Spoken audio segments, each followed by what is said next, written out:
You think you can crash my party, touch my champagne with those dirty hands? Victoria Hartwell's voice boomed across the ballroom. She snatched the glass from the black man's hand and grabbed her own wine. My company is closing a $500 million deal tonight, and I will not let some ghetto rat ruin it. She threw the wine. It hit his face, dripped down his neck, soaked into his white shirt. This suit, she laughed, flicking more drops at him. Probably stolen. That watch fake. You don't even know what real money looks like. The man wiped his face slowly, his voice stayed soft.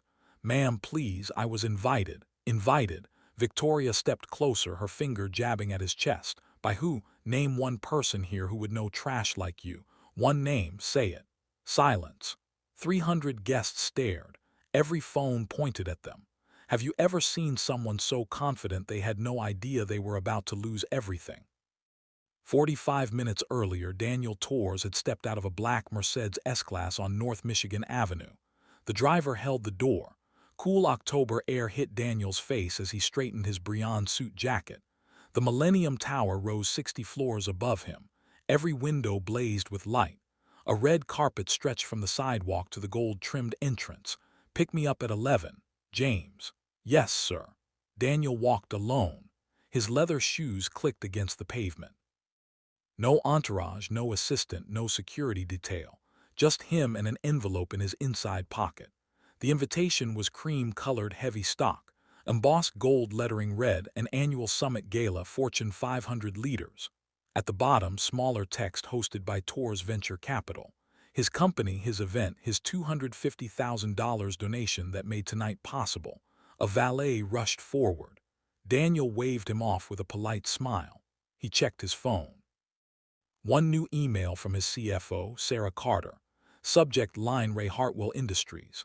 Final contract review Monday 9:00 a.m. The preview text showed the first line. All terms agreed. 500M infrastructure investment ready for signature. Howard Hartwell, Sr., confirmed attendance. Daniel slipped the phone back into his pocket. 5 years of negotiations, dozens of meetings, background checks on every H. Hartwell executive, due diligence reports stacked 3 FT high in his office. Everything pointed to Monday. Everything pointed to yes. He stepped through the gold doors into a marble lobby. Crystal chandeliers hung from a ceiling painted with Renaissance-style fresco. A string quartet played near the elevators. The music echoed off stone walls. Good evening, sir. The woman at the registration desk smiled. Her name tag read Beck Walsh, event coordinator, Daniel Torres. Rebecca's fingers flew across her tablet. Her eyes widened slightly. Mr. Torres, of course you're our primary sponsor tonight, just here to support a good cause. The Children's Hospital thanks you. She handed him a program. The main ballroom is on the 60th floor. Cocktail hour is underway. Daniel took the elevator alone. Soft jazz played through hidden speakers. The car rose smoothly quickly. His reflection stared back from polished brass doors. 42 years old, black Latino, first-generation college graduate, built his venture capital firm from nothing 15 years ago. Now he controlled $3.22 billion in assets across tech, infrastructure, and real estate. He owned 40% of this building. The elevator dinged. Doors opened to reveal the ballroom. 300 guests filled the space. Men in tuxedos, women in gowns that cost more than cars. Servers weaved through the crowd with champagne and hors d'oeuvres. Every owner smiled, made deals in hushed voices. Daniel recognized faces from Forbes covers. CEOs, investors, politicians, old money and new wealth mixing under chandeliers worth millions. Near the bar, a woman's laugh rose above the crowd, loud, commanding. Everyone around her turned to listen. Victoria Hartwell. Daniel had seen her photo in the due diligence reports. 38, VP of Strategic Partnerships at Hartwell Industries, daughter-in-law of the founder, known for closing deals and burning bridges in equal measure. She wore a cream-colored gown that probably cost $50,000. Diamonds at her throat, wrists, ears. Her blonde hair was pulled back tight, showing off her face. 5 people surrounded her, all white, all laughing at something she'd said. And then I told them. Victoria's voice carried across the room, if you can't afford our rates, maybe try a company that values diversity over quality. The group erupted in laughter. Daniel saw a few other guests shift uncomfortably. No one spoke up. He moved toward the bar, keeping his distance. A server offered champagne. Daniel took a glass. Daniel. Michael Carter pushed through the crowd. Asian American, 40, Daniel's business partner for 10 years. Michael had arrived earlier to work the room. You made it. How's the traffic? Fine. Anything I should know? Michael glanced toward Victoria's group, his expression tightened. The Hartwells are here. Howard Sr. left an hour ago, said he wasn't feeling well. Victoria and Bradley are holding court. I saw she's been Michael's search for the word herself. Made a comment earlier about affirmative action hires ruining corporate culture. Anyone pushed back. 3 people left. Everyone else pretended not to hear. Daniel nodded slowly. He'd read the reports. 12 former Hartwell employees had filed complaints. 7 mentioned Victoria specifically. All complaints mysteriously disappeared before reaching HR. The company needed his money, $500 million, to expand their infrastructure division. Without it, bankruptcy in 18 months. That gave him leverage, enough leverage to demand changes. Real changes. Let's give it an hour, Daniel said. Then we can excuse me. A hand reached past him, grabbed his champagne glass. Daniel turned. Victoria Hartwell stood there. Her smile didn't reach her eyes. I don't think you're supposed to have that. Daniel looked at Victoria's hand on his glass. Her nails were painted blood red. A diamond ring the size of a marble caught the light. I'm sorry. The champagne. Victoria's smile stayed frozen. It's for guests, not staff. Michael stepped forward. Victoria, this is. She held up one hand. Michael, I'm handling this. You can go back to networking with people who actually matter. Her friends circled closer. A man in his mid-40s, thick neck, expensive watch. Bradley Hartwell, Victoria's husband, CFO of Hartwell Industries, a woman with sharp cheekbones and sharper eyes. Jennifer Ashton, PR director, always within arm's reach of Victoria. 2 others Daniel didn't recognize. Both watches were entertainment. Ma'am, I think there's been confusion, Daniel said quietly. I'm a guest here. Victoria laughed. The sound was harsh, brittle. A guest, really. And who exactly invited you? The same organization that invited everyone here. Name them. Daniel stayed silent. He could end this in 5 words, could pull out his invitation, could call Rebecca Walsh over, could make Victoria understand exactly who she was talking to, but something stopped him. Maybe curiosity. Maybe the desire to see how far she would actually go. That's what I thought. Victoria turned to her group. See, they don't even prepare these people with decent lies anymore. Bradley moved closer. He smelled like expensive cologne and whiskey. Look, friend, we're not trying to embarrass you, but this event is invitation only, very exclusive. If you leave now quietly, we'll forget this happened. I appreciate the concern, Daniel said, but I'm exactly where I'm supposed to be. Jennifer pulled out her phone, started typing. I'm texting security. We've had problems with crashers before. Have you? Daniel asked. When was the last time? Silence. That's right, Victoria said, recovering quickly. Because we usually catch them at the door. You must have slipped through, probably followed someone in. The crowd around them grew. Phones came out. Daniel saw at least 10 people recording. This would be online in minutes. Your suit, Victoria said, circling him like a shark. Brian, please, I can spot a knockoff from across the room. That stitching is terrible. Daniel's suit had cost $8,000, custom-tailored in Milan. He'd picked it up 3 months ago during a business trip. And that watch, Bradley pointed, is that supposed to be a PC Philippe? The face is all wrong, is all fonts off. The watch was real, inherited from Daniel's grandfather, worth more than Bradley's car. Where did you get that invitation? Victoria demanded. Show it to me right now. Daniel reached into his jacket. His fingers touched the envelope. But before he could pull it out, Victoria snatched it from his hand. She tore it open, scanned the text. Her eyes narrowed. This is fake, obviously fake. Anyone can print something on cream paper. Let me see that. Bradley took the invitation, studied it. The font looks right, but nothing. Victoria interrupted. Look at him, Bradley. Does he look like he belongs at a $50, 0% event? What exactly am I supposed to look like? Daniel asked. The question hung in the air. Victoria's mouth opened, closed. She knew the trap. Professional, she finally said, established. Someone with actual credentials. I have credentials like what? A community college degree, a participation trophy. Jennifer laughed, covered her mouth. Sorry, that was just accurate, Victoria finished. She turned to the growing crowd. This is exactly what's wrong with society today. Standards mean nothing. Quality means nothing. We're supposed to just let anyone into our spaces because of some misguided sense of she stopped herself, but everyone knew what she'd almost said. Michael pushed through. Victoria, you need to stop right now. Or what? You'll report me. She laughed again. Michael, your firm does what? 20 million a year. My family's company does 2 billion. I could buy your entire operation with pocket change. This isn't about money. Everything is about money. Money equals power equals access. Victoria grabbed a fresh wine glass from a passing server, and this man has none of those things.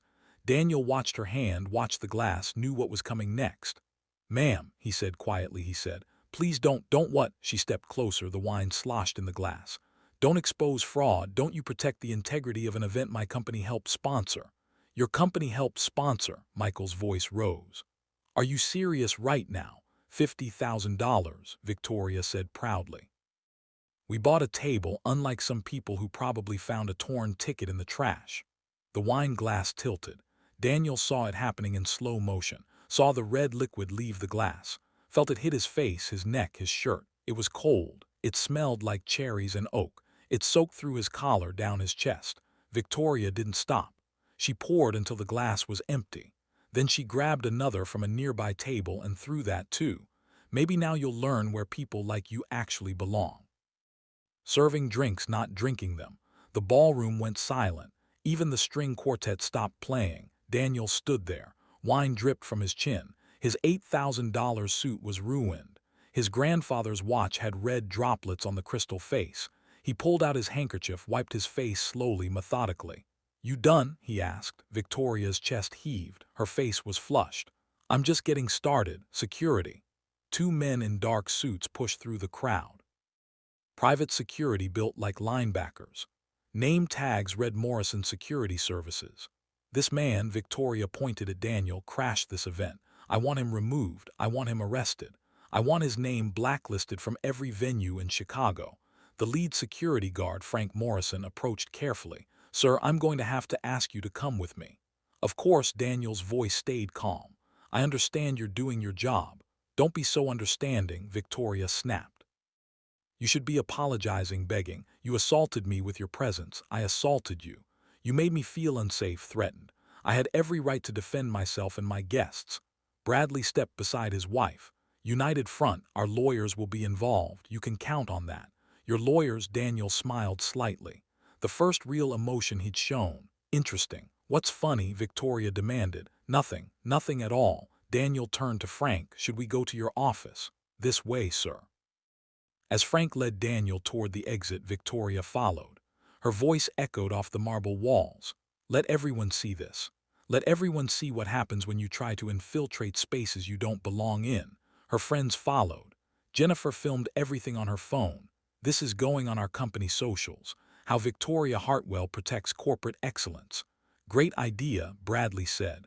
Show the world we don't tolerate fraud. Daniel walked calmly between the security guards.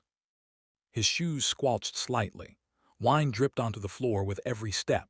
Behind him, the whispers started. Did you see that? She just threw wine on him. That seemed excessive. Should we say something? But no one did. No one stepped forward. No one confronted Victoria. They just filmed and watched and posted. By the time Daniel reached the security office on the 59th floor, the video had 17,000 views. Victoria followed them into the small room. Brady and Jennifer crowded in behind her. The space smelled like coffee and cleaning supplies. Frank sat at a desk with 2 computer monitors. Sir, I need to verify your identity. Of course, Daniel reached for his wallet. Don't trust whatever ID he shows you, Victoria said. Fake IDs are everywhere. I want you to call the police. Real police. Let them handle this. Frank looked uncomfortable. Ma'am, I need to follow protocol. I am the protocol. Victoria pulled out her phone. I'm texting my father-in-law right now. He owns 20% of this building. One call from him and you're unemployed. Do you understand? Frank's jaw tightened. He picked up his desk phone. Daniel sat in a plastic chair, wiped more wine from his face and waited. This was about to get very interesting. The security office was cramped. Beige walls, flickering fluorescent lights, a water cooler in the corner that hummed too loudly. Frank Morrison sat at his desk, fingers hovering over the keyboard. His computer screen glowed blue in the dim room. Victoria paced behind him, her heels clicked against the tile floor. Click, click, click. Each step is sharper than the last. "Why is this taking so long?" she demanded. "Ma'am, I'm pulling up the guest list now." "Forget the guest list, just call the police."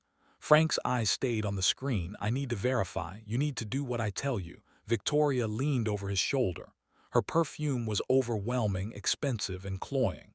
"Do you know who I am?" "Yes, ma'am." "Then you know I can end your career with one phone call." Bradley stood by the door blocking it, his arms crossed over his chest. Jennifer was on her phone, typing furiously, probably posting updates. Daniel sat in the plastic chair against the wall, his suit stuck to his skin. Wine had dried sticky on his neck. He looked completely calm, almost bored. "Found it," Frank said quietly. "Found what?" Victoria snapped. "His name on the VIP list." Frank's finger traced across the screen. Daniel Torres, Table 1 primary sponsor. Silence, heavy, suffocating. Then Victoria laughed, sharp and ugly. "That's ridiculous. He obviously hacked your system." "Ma'am, I don't care what you think." Victoria grabbed the back of Frank's chair, spun it around. "That list is wrong. Corrupted, falsified, whatever you want to call it." Bradley moved closer to the screen, squinted. "Torres Venture Capital. Is that supposed to mean something?" "It's fake," Victoria said. "A shell company, money laundering. This man is obviously a criminal. Would you like to see my identification?" Daniel asked. His voice was quiet, patient, like he was talking to a child. "Yes." Victoria held out her hand. "Show me your fake ID so I can add forgery to the list of charges." Daniel pulled out his wallet, removed his driver's license, handed it to Victoria. She snatched it, studied it under the harsh light. Her eyes narrowed. "Daniel Torres, Chicago address. This proves nothing." "IDs are easy to fake. It's a stat-issued license," Daniel said. With stolen information, Victoria threw the ID onto Frank's desk. "Run his name, check for warrants, criminal history, anything." Frank hesitated. "Ma'am." Now Frank picked up his phone, dialed. "Yeah, this is Morrison at Millennium Tower. Need a background check. Name is Daniel Torres, date of birth." He read from the license. The wait was painful. Victoria paced. Bradley checked his own phone. Jennifer kept filming everything. Daniel sat perfectly still, his hands folded in his lap, wine-stained but dignified. "Nothing," Frank said, hanging up. "No warrants, no criminal record, license is valid." "Then dig deeper," Victoria insisted. "Check his credit, his employment." "His ma'am, I can't access that information."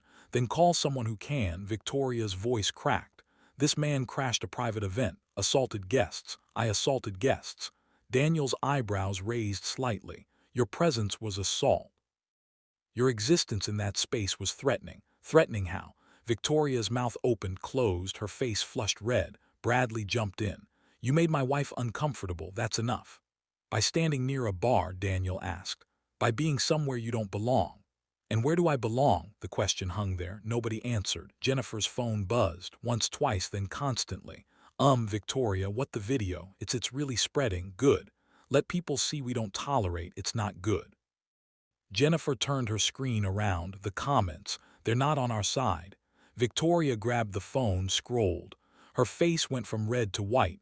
"This is disgusting." Someone had written, "Clear racism." She threw wine on him for no reason.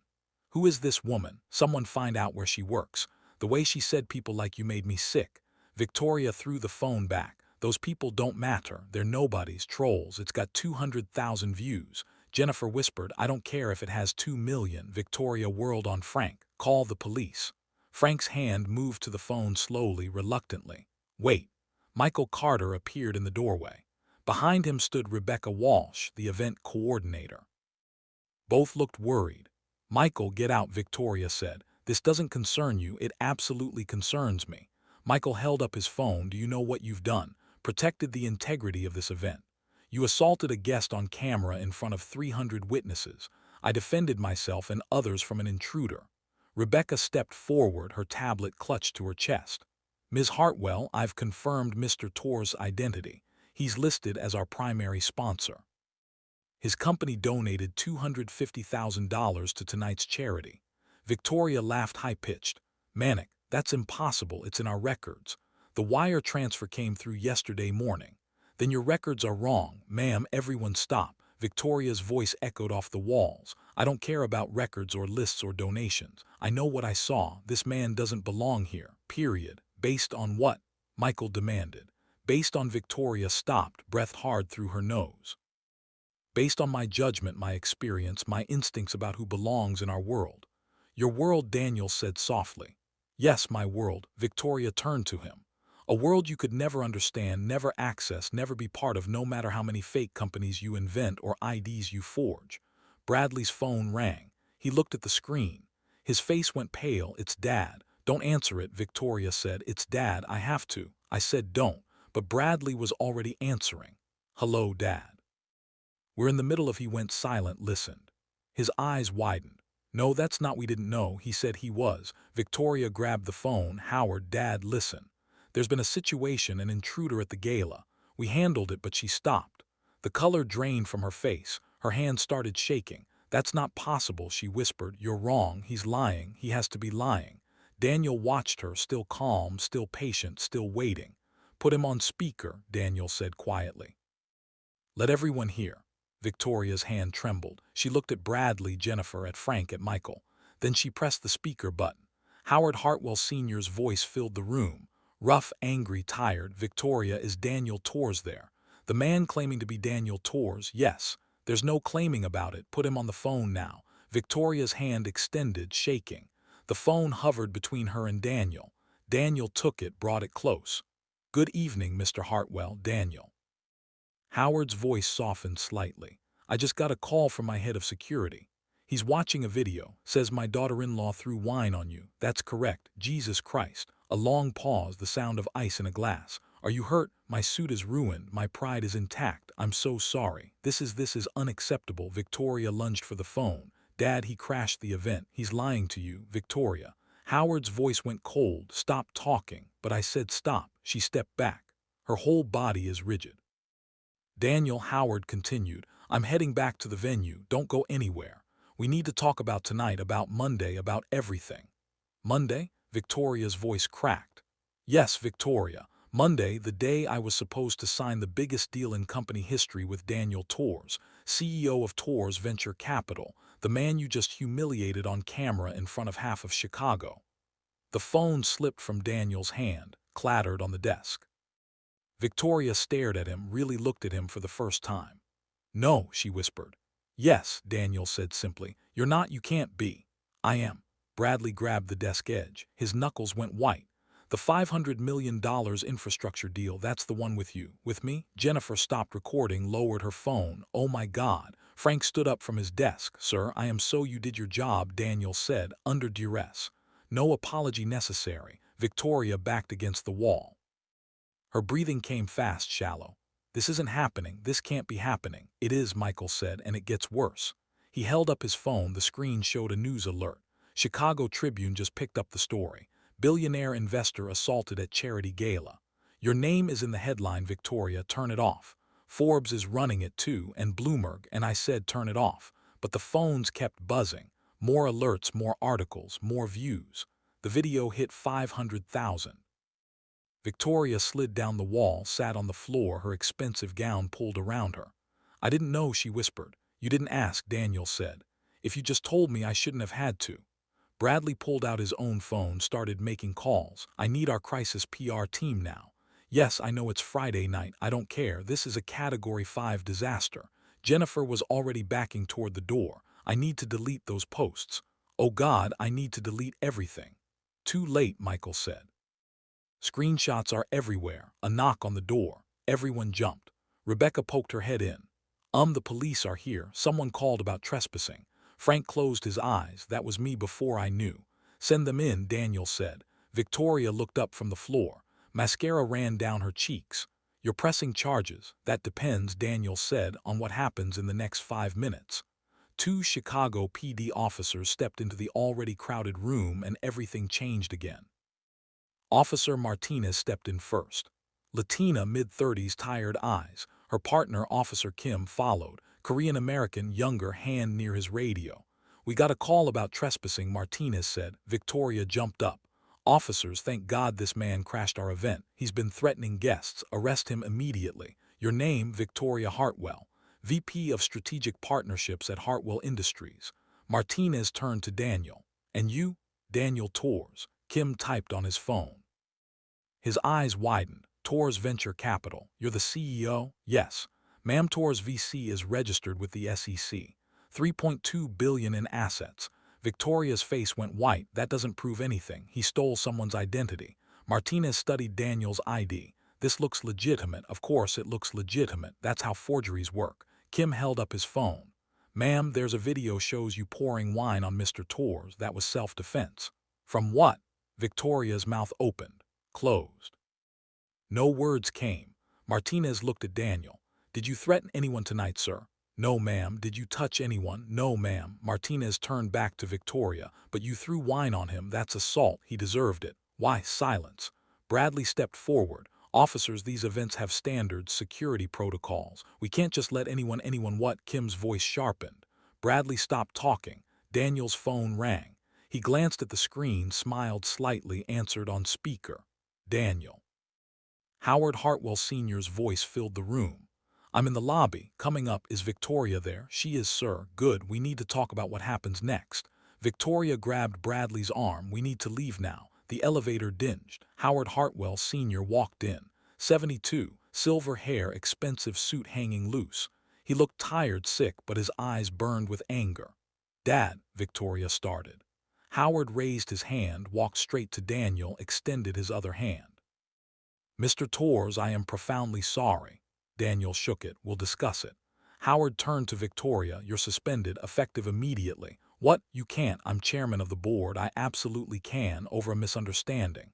"You assaulted the man holding our company's future on camera. This isn't a misunderstanding, it's a catastrophe." Bradley stepped between them. "Sir, you're overreacting. PR can spin this." "You're suspended too." "What?"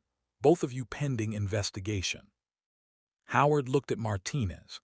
"What charges is she facing?" "Assault, false police report, possibly hate crime enhancement." Victoria's legs buckled. Bradley caught her. "Hate crime," she whispered. Kim read from his phone. "You said people like you." Questioned his belonging based on appearance, assumed theft and poverty, all on video. Jennifer spoke from the corner. "I have more videos from before where Victoria made other comments." "Shut up," Victoria hissed. "Comments about what?" Martinez asked. "About diversity hires, quotas, people who don't belong." "You're fired," Victoria spat. "You can't fire anyone," Howard said quietly. "You're suspended." Daniel pulled out his phone, turned the screen. A news headline: Torres Venture Capital CEO assaulted at charity event. Video goes viral. Another Hartwell Industries exec caught in racist tirade. Another Fortune 500 company faces backlash after VP attacks black investor. 1 million views and climbing the deal, Victoria whispered. "The 500 million we can still." "There is no deal," Daniel said, "but we need it without it." "Without it you're bankrupt in 18 months. "I know, I read the reports." "Then you understand we're desperate. I was willing to invest." You can't pull out over this." "I can and I am." Howard aged 10 years old at that moment. His shoulders sagged. Victoria turned to Martinez. "Fine, arrest me then." "This is insane, all of this over one tiny mistake." "Tiny." Daniel's voice went cold. "You humiliated me publicly, called me trash, said people like me don't belong, threatened everyone who helped me, lied to the police." He stepped closer. Victoria pressed against the wall. "And you call it tiny?" Martinez put away her notepad. "Ma'am, come to the station for questioning. Bring a lawyer. Am I under arrest?" "Not yet." "Depends on Mr. Torres' statement." Victoria looked around at her husband, her father-in-law, Jennifer, the officers, Michael, Rebecca, all stared back with disgust, pity, contempt. Finally, she looked at Daniel. "What do you want?" "Justice. I'll apologize publicly." "Whatever you want. Too late." "It's never too late. It is when you've destroyed everything in one night." Howard left without looking at her. The room felt smaller, colder. Victoria's perfect world had collapsed, and Daniel Torres held every piece.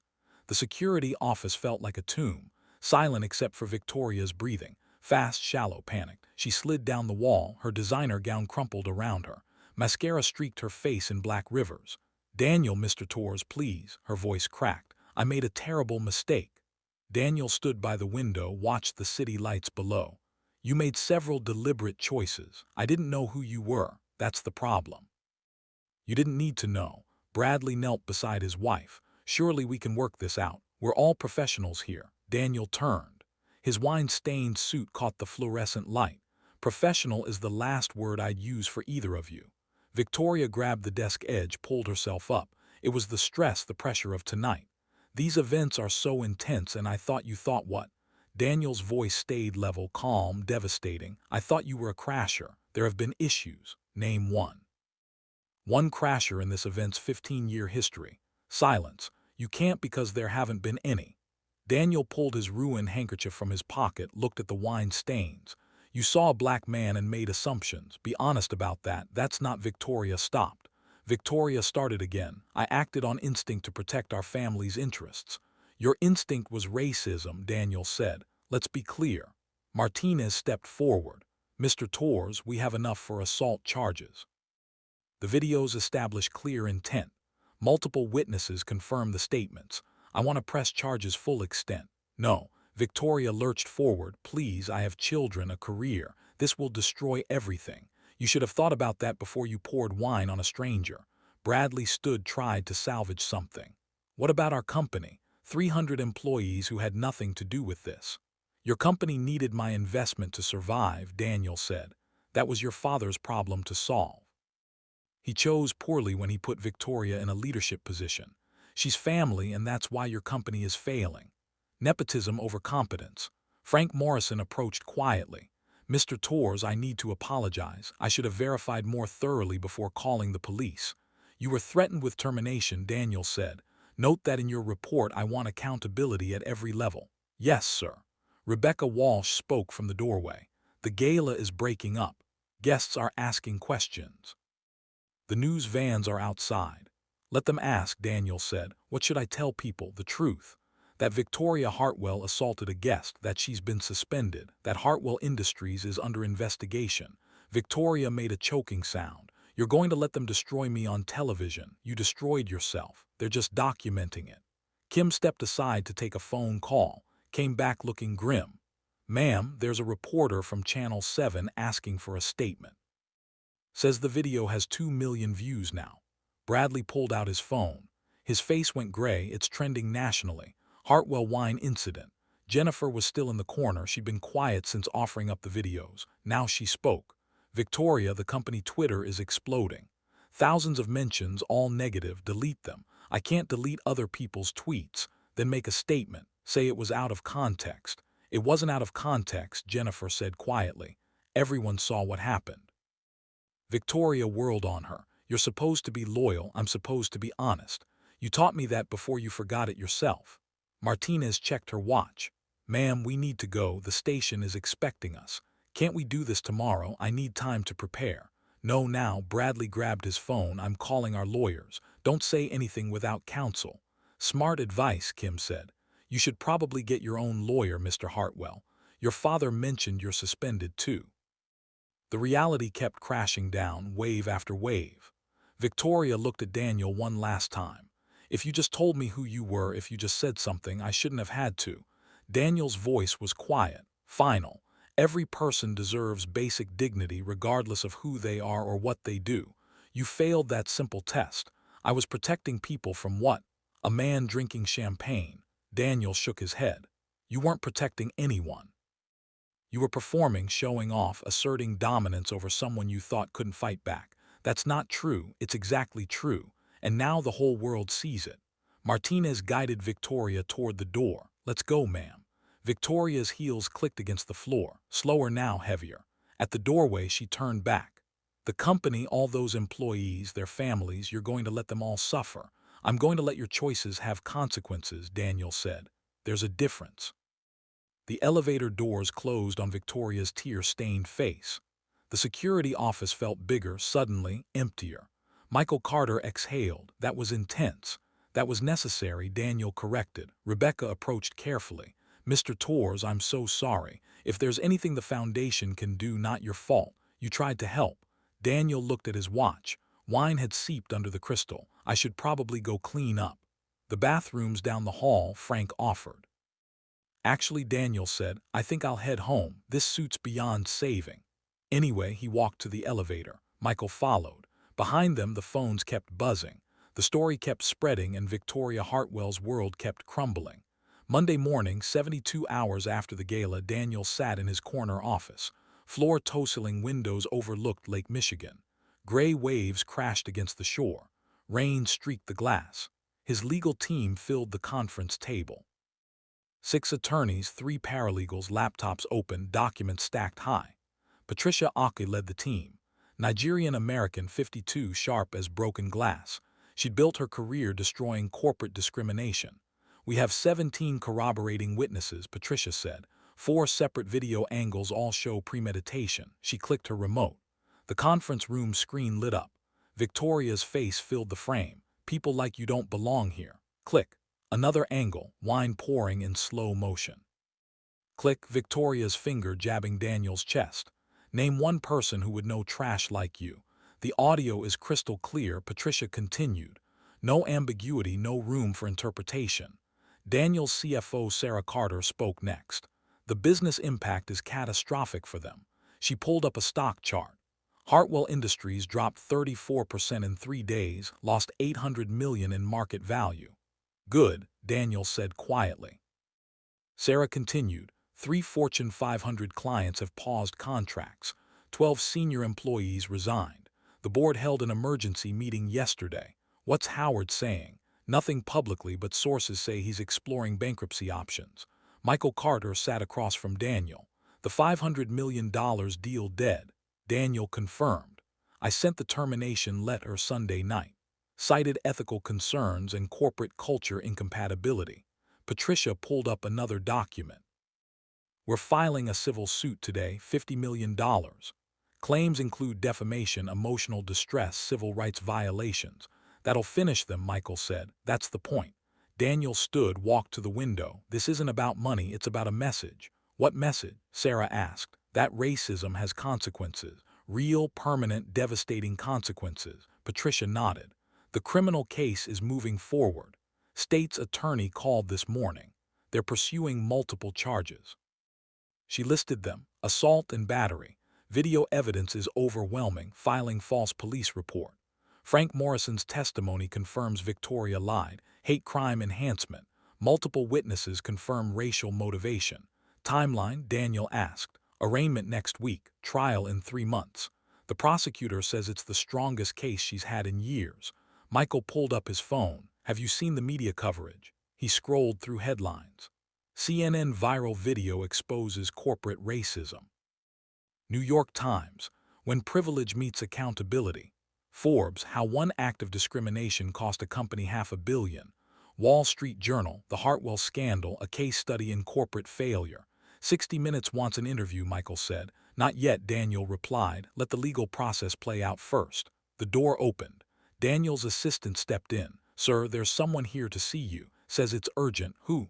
Howard Hartwell, Sr. The room went silent. Daniel considered. Send him in. Howard walked in slowly. He'd aged more in 3 days. His suit hung looser. His face was gray. He carried a briefcase that shook in his hand. Daniel, thank you for seeing me, Mr. Hartwell. Howard sat without being asked. Set the briefcase on the table. I came to beg. That won't change anything, I know, but I have to try. Howard opened the briefcase, pulled out financial statements. The company is finished. Bankruptcy filing is drafted. We'll announce Thursday. I'm aware. 300 employees will lose their jobs. Most have families, mortgages, kids in college. And whose fault is that? Howard closed his eyes. Mine. I put Victoria in that position. I ignored the complaints, the warnings. I chose family loyalty over corporate responsibility. Yes, you did. I'm asking you to reconsider the investment. Not for Victoria, not for me. For those 300 people who did nothing wrong. Daniel walked back to the window, watched the rain. You're asking me to save a company with a rotten culture, to reward bad behavior, to send the message that racism is acceptable as long as you apologize afterward. I'm asking you to show mercy. Mercy? Daniel turned. Did Victoria show me mercy when she humiliated me in front of 300 people? When she called me trash, when she tried to have me arrested? Howard said nothing. No, she didn't, because people like me don't get mercy in your world. We get wine thrown on us. We get profiled. We get assumed to be criminals or staff or anything except what we actually are. Patricia started packing up. Mr. Hartwell, this meeting is over, but Howard pulled out another document. I have something else. He slid it across the table. Victoria's complete employment file. Every complaint ever filed against her. 14 in total. All buried by HR. All because she was family. Daniel picked it up, flipped through pages: employee testimony, racial slurs, discriminatory hearing practices, promotion denials based on race and gender. Why are you showing me this? Daniel asked. Because it should go on record. Because people should know this wasn't isolated, it was systemic. Howard's voice cracked. I failed those employees. I failed my company. I failed you. Yes, you did. I'm stepping down as chairman, effective immediately. I'll cooperate fully with any investigation, criminal or civil. Daniel set down the file. That's a start. Will you consider dropping the civil suit? No. Will you reconsider the investment? No. Howard stood slowly. Then I guess we're done. We've been done since Friday night. Howard walked to the door, stopped. For what it's worth, I am truly sorry. Not because of the business, because of what she did to you as a human being. He left. Patricia waited 30 seconds. That was hard to watch. Good, Daniel said. 3 months passed like water through fingers. The trial happened in Cook County Criminal Court. Standing room only, media circus outside, cameras everywhere. The prosecution presented video evidence. 17 witnesses testified. The defense tried to claim misunderstanding, cultural differences, stress-induced poor judgment. The jury deliberated for 6 hours. Guilty on all counts. Sentencing came 2 weeks later. Judge Maria Castellanos presiding. Latina 60. No patience for excuses. This court has reviewed extensive evidence, she said. What we've seen is not a momentary lapse but a pattern of behavior rooted in racial bias. Victoria stood. Her lawyer is beside her. She'd lost 20 lb. Her hair had gone gray at the temples. The assault itself was egregious. The judge continued. The racial motivation inexcusable. The attempt to weaponize law enforcement against an innocent man dangerous. The courtroom held its breath. I sentence you to 18 months in county jail, 5 years probation following release, 500 hours of community service with civil rights organizations, mandatory bias training and counseling, $25,000 fine. Victoria's knees buckled. Her lawyer caught her. In addition, Judge Castellano said the civil court has ruled in Mr. Torres' favor. $15 million in damages, public apology, lifetime ban from corporate leadership positions. The gavel fell. Victoria was led away in handcuffs. Bradley Hartwell tried separately, received probation and fines. His financial licenses were suspended. Victoria divorced him during the trial. Hartwell Industries filed for bankruptcy 6 months after the gala. Assets were sold to a competitor. 300 people lost their jobs. 75 years of company history destroyed by one act of racism. The message was clear. Actions have consequences and justice eventually prevails. 6 months after the trial, Daniel's office looked different now. Same windows, same view of Lake Michigan, but new photos line the walls. A ribbon-cutting ceremony. Daniel is surrounded by kids from the South Side. A legal clinic opening. Attorneys shaking hands with clients. A Time magazine cover. The CEO who changed corporate accountability. Daniel sat at his desk. Morning sun streamed through the windows. He reviewed the foundation's quarterly report. The Torres Foundation for Economic Justice, $100 million from his personal wealth, 30 civil rights attorneys, free legal representation for discrimination victims, 6 months of operation, 127 cases accepted, 89 successful outcomes. People who couldn't fight back now had someone in their corner. His assistant knocked. "Sir, the 60 Minutes crew is here. Send them in." The interview lasted 2 hours. They asked about the gala, about Victoria, about the video that changed everything. "Do you regret attending that night?" the interviewer asked. Daniel considered the question. "No, what happened to me wasn't new. It was just filmed." "What's the difference?" Most people who face discrimination don't have cameras recording, don't have resources to fight, don't have the platform to force accountability, but you did. I did, and I had a responsibility to use it. The interviewer leaned forward. Some people say you destroyed Victoria Hartwell's life over a glass of wine. Daniel's expression hardened. Victoria Hartwell destroyed her own life. I just refused to let her destroy mine without consequences. What about the 300 Hartwell employees who lost their jobs? That's on Howard Hartwell on the board that enabled Victoria for years in a culture that protected racism because it was profitable. You feel no guilt. I feel sad for those employees, but guilt? No. I didn't create that toxic culture, I just stopped funding it. The interview ended, the crew packed up, left. Daniel returned to the window, watched the city below. His phone buzzed, text from Michael Carter. New case just came in. Black teacher fired after reporting discrimination. The school district is trying to bury it. Sound familiar? Daniel typed back, take it, full resources. This was the work now. Not just venture capital, not just making money, making change.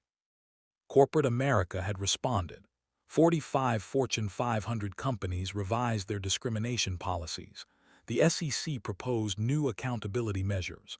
Business schools taught the Hartwell case as a warning. The Torres effect, they called it. Mandatory bias training became industry standard. HR complaints were taken seriously. Cameras became protection instead of invasion. 200 similar lawsuits were filed in 6 months, all citing Torres v. Hartwell as precedent. The system was changing slowly, imperfectly, but changing. Daniel drove to the South Side that afternoon, a community center ribbon-cutting the new legal aid clinic. Kids ran around the parking lot. Parents lined up to speak with attorneys. Hope filled the air like oxygen. A little girl approached, maybe 8 years old, braids tied with pink ribbons. Are you Mr. Torres? I am. My teacher showed us the video, the lady who was mean to you. Daniel knelt down. What did you think? I think you were brave. You didn't yell or fight. You just waited. Waiting is hard sometimes, but you won because you were patient. I won because I knew my truth and I knew justice would come. The girl smiled, ran back to her mother. Daniel stood. Cut the ribbon, cameras flashed. Later, he recorded a message for his social media. 5 million followers now. People who wanted to see accountability, who needed to believe change was possible. People ask me why I pursued this so hard, he said to the camera. Why I didn't just accept an apology and move on. The answer is simple. He paused. Let the words settle. Every day people face discrimination without witnesses, without phones recording, without resources to fight back. This story isn't exceptional because it happened. It's exceptional because there were consequences. The question is, how many stories never get told? How many Victorians never face justice, and what are we going to do about it? He ended the recording, posted it. Within an hour, 50,000 shares, people commenting on their own stories, their own fights, their own small victories. The movement was bigger than him now. It belonged to everyone who'd ever been judged, dismissed, told they didn't belong. Daniel's final thought, sitting in his office as the sun set over Chicago. Justice isn't revenge. Justice is accountability. Justice is making sure the next person doesn't face what you faced.